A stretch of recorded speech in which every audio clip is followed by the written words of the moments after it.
Сәлем достар, асқабақ шырының пайдасы. Сіздер асқабақ шырының адам ағзасына пайдасын білесіздер ме?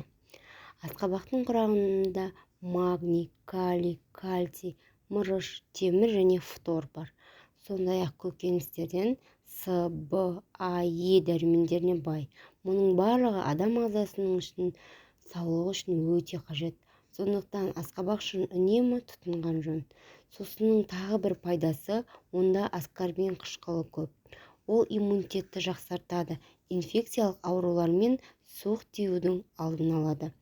Асқабақ шырыны қан қысымы көтерілгенде, дене ісінгенде, бауыр аурулары, бүйрек және жүрек қан тамырлар жүйесінің ауруларына шалдыққанда өте пайдалы.